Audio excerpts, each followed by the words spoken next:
केंद्र सरकारने 2 दिवसापूर्वी कांद्यावरील निर्यात बंदी उठली असं जाहीर केलं असताना कांदा उत्पादक शेतकऱ्यांना दिलासा मिळेल असं बोललं जात असतानाच अवघ्या काही तासातच कांद्यावरील निर्यात बंदी खरं तर 31 मार्च पर्यंत कायम राहील असा निर्णय पुन्हा घेतल्याने कांदा उत्पादक शेतकऱ्यांना याचा मात्र मोठा फटका बसणार आहे. 2 दिवसातच कांद्याचे बाजारभाव प्रचंड ढासळलेले आता आपल्याला पाहायला मिळत आहेत. खरं तर आपल्यासोबत बोलण्यासाठी खासदार डॉक्टर अमोल कोल्हे आहेत. आपण त्यांच्याशी बोलणार आहोत. डॉक्टर साहेब, कांद्यावरील निर्यात बंदी उठवावी यासाठी तुम्ही वारंवार संसदेत आवाज उठवत होता. तुमचं निलंबन सुद्धा झालं. यानंतर तुम्ही खरं तर रस्त्यावरती उतरून पुणे नाशिक महामार्गावरती रास्ता रोको आंदोलन केलं. मात्र निर्यात बंदी उठली, मात्र अवघ्या काही तासातच पुन्हा निर्यात बंदी कायम असल्याचं स्पष्ट केलंय. हे अत्यंत दुर्दैवी निर्णय जो केंद्र सरकारनं घेतलेला आहे आणि यामध्ये खूप फसवा निर्णय असं मी परवा सुद्धा ही प्रतिक्रिया दिली होती. मुळात ही निर्यात बंदी उठणं ही पश्चातबुद्धीच होती आणि त्यातही जेव्हा कांद्याला बाजारभाव होते तेव्हा आपल्या कांदा उत्पादक शेतकऱ्यांच्या ताटात माती कालवण्याचं काम करून पाकिस्तानच्या कांदा उत्पादक शेतकऱ्यांचं या सरकारनं भलं केलंय.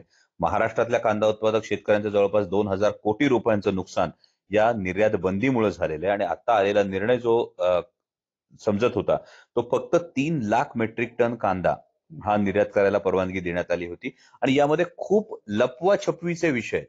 म्हणजे मिनिस्ट्री ऑफ कॉमर्सच्या अधिकृत वेबसाईटवर कोणत्या देशांना निर्यात होणार हे सुद्धा कळत नव्हतं आणि जेव्हा 60 लाख मेट्रिक टन कांदा देशात आहे त्यानंतर फक्त 3 लाख मेट्रिक टन कांद्याला निर्यात करण्यासाठी परवानगी देणं आणि दुसरा फार महत्वाचा विषय की हा जो निर्णय हा पूर्णपणे शेतकऱ्यांच्या मुळावर येणारा हा निर्णय की 31 मार्च पर्यंत निर्यात बंदी उठणार नाही.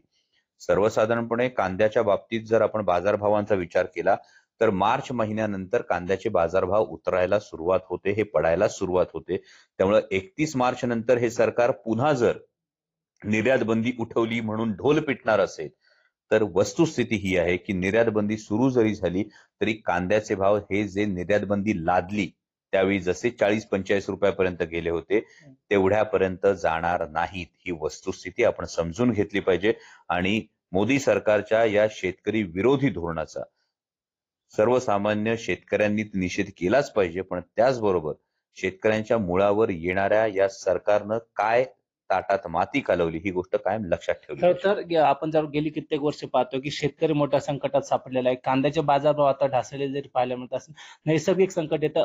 वारंवार अवकाळी पाऊस असेल, गारपीट असेल, बदलतं हवामान असेल, यामुळे कांद्यावरचा खर्च प्रचंड वाढलेला आहे. अशा परिस्थितीत निर्यात बंदी केल्यामुळे बाजारभाव जवळपास आता जे काय 30 ते 40% बाजारभाव ढासळले आहेत. तर हे बाजारभाव ढासळतायत. जो लागवडीचा खर्च असेल, मजुरी असेल, खतं असतील, या सगळ्याचं प्रमाण किती पटीनं वाढलंय याचा जर आपण विचार केला तर मोदी सरकारनं आल्यानंतर जी गॅरंटी दिली होती की शेतकऱ्यांचं उत्पन्न दुप्पट होणार, या गॅरंटीचं नेमकं काय झालं याची वस्तुस्थिती समोर आहे ना. म्हणजे तुमची जी युरियाची गोण होती ती कितीपर्यंत गेली आहे, तुमची लागवडीचा जो मजुरीचा खर्च होता जो 2013-14 साली 5,000 रुपये होता, आज 11,000 रुपये खर्च आहे त्याचा, म्हणजे तो खर्च दुप्पट झालाय. पण त्यामध्ये मात्र तुम्ही जो बाजारभाव देणार होता तो बाजारभाव 8-9 वर्ष कांद्याला भाव नव्हता. आता संधी जेव्हा आली होती, शेतकऱ्यांना 4 पैसे मिळण्याची संधी आली होती, तेव्हा सुरुवातीला 40% निर्यात शुल्क लादून तेव्हा बाजारभाव पाडले आणि त्यानंतर पुन्हा जेव्हा बाजार मिळायला लागले तेव्हा ही निर्यात बंदी लादून मी खूप प्रामाणिकपणे हे सांगतोय, जसा भारतीय उपखंडात कांदा पिकतो तसाच कांदा हा पाकिस्तानमध्ये पिकतो आणि या निर्यात बंदीमुळे केंद्र सरकारनं या अत्यंत अदूरदृष्टीच्या निर्णयामुळे गल्फ असेल, युरोप असेल, हे मार्केट पूर्णपणे भारतीय कांदा उत्पादक शेतकऱ्यांच्या हातून हिसकावून घेतलं आणि ते पाकिस्तानच्या शेतकऱ्यांच्या हवाली केलं. त्यांना पैसे मिळतात, त्यांच्या कांद्याला भाव मिळतात, पण आमच्या कांदा उत्पादक शेतकऱ्याला भाव मिळत नाही. हा कुठला न्याय आहे? आणि आता तुम्ही तोंडाला पानं पुसल्यासारखी जी निर्यात बंदी उठवली म्हणून सांगता, सगळे भारतीय जनता पक्षाचे नेते घाईघाईने ट्विट करतात. मग महाराष्ट्रातले जे भारतीय जनता पक्षाचे आणि त्यांच्या मित्र पक्षांचे नेते आहेत त्यांना हा सवाल आहे की महाराष्ट्रातल्या शेतकऱ्याच्या ताटात माती कालवली जात असताना तुम्हाला काय सत्ता आणि पद जास्त महत्वाची आहेत का? तुम्हाला त्या शेतकऱ्याचं वाटोळं होतं हे दिसत नाहीये का? महाराष्ट्रातल्या कुठल्या नेत्याने आवाज उठवला कांदा उत्पादक शेतकऱ्यांसाठी? महाराष्ट्रातल्या कुठल्या नेत्याने ठणकावून सांगितलं? एक मुख्यमंत्री आणि 2-2 उपमुख्यमंत्री आहेत ना. यातला कुठलाही नेता ठामपणे ठणकावून मोदी सरकारला सांगत नाही की आमच्या कांदा उत्पादक शेतकऱ्याच्या ताटात माती कालवतायत आणि हे सगळं शेतकरी बघतोय.